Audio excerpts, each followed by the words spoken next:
یک روز بسیار بسیار زیبای زمستانی من اومدم اسکی. بعد هر دفعه که رو ترسیج با یک کسی که ایرانی نیست میشیم و حرف میزنیم با هم صحبت میشه، میگن اسکی کجا یاد گرفتی، اسکی کجا شروع کردی؟ من میگم ایران.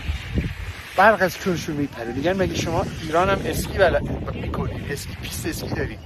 میگم بله، ما 60 سال پیش پیست اسکی رو ساختن.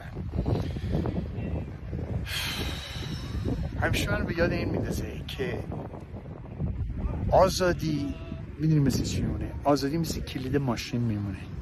شما به بچه 10 ساله 9 ساله کلید ماشین نمیدین، چون نه عقلشو داره، نه شعورشو داره، نه تواناییشو داره که رانندگی کنه. هم میزنه خودشو میکشه، ماشین هم داغون میکنه، چند نفر دیگه هم میزنه میکشه. واسه همین کلید ماشین نباید بهش داد. آزادی هم عین همونه. این مادر جنده هایی که در 57 میگفتن آزادی آزادی آزادی، که آزادی هم یه مقدار زیادی آزادی از الان که خیلی بهتر بود آزادی در ایران، ولی شما در یه دوراهی قرار داری. اون بنده خدای شاه میخواست به ایران توسعه اقتصادی و فرهنگی و اجتماعی و اقتصادی و تأسیسات، این همه کار داشت میکرد. خب پیست اسکی ساخت 60 سال پیش. این پیست اسکی که من اینجا هستم مثلا وجود نداشت.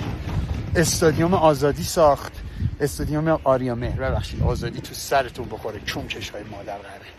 استادیوم آریامهر ساخت. این همه قرار بود ما میزبان المپیک 82 باشیم. این همه داشت کار میکرد با وجود یک ملت عقب مونده نفهم مذهبی اسلام زده چونکش بیناموس نمک نشناس که هم میگن آزادی آزادی آزادی، که برین چی دنبال یا آخوند بیفتین خار کسای ننه جنده که هم خار خودتون رو بگاد، که هم خار مملکت رو بگاد، هم خار اون منطقه رو بگاد.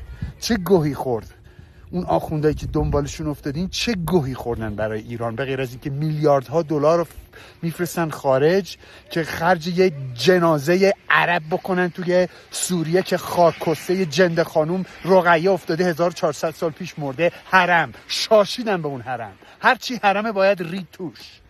خاکسای بیناموس. اون میلیارد دلار الان خرج ایران شده بود، دبی دوغوزآباد هم نبود در برابر ایران، اونجوری که ایران داشت پیشرفت میکرد. 60 سال پیش ما پیست اسکی داشتیم. من اسکی رو ایران یاد گرفتم. استادیوم ساخت. آزادی رو باید به کسی داد که فهم و شعورش رو داشته باشه. یه ملت عقب مونده مذهبی بهشون 90-80-90% بی سواد و مذهبی بهشون آزادی بدی، همین میشه. میفتن دنبال یه مش آخوند خارکسته، یه چونکش آفتابه به دست. 45 سال بعدش هم همشون به گوخوری میفتن. این نتیجه آزادی دادن به آدمای ابلهه.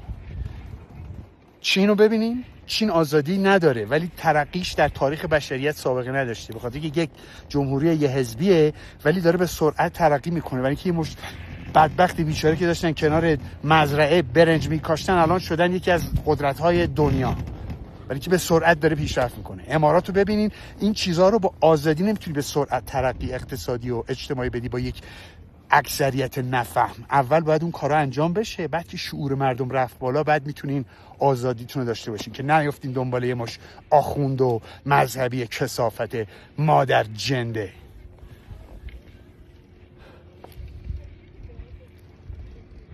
ان تنصر الله ینصرکم.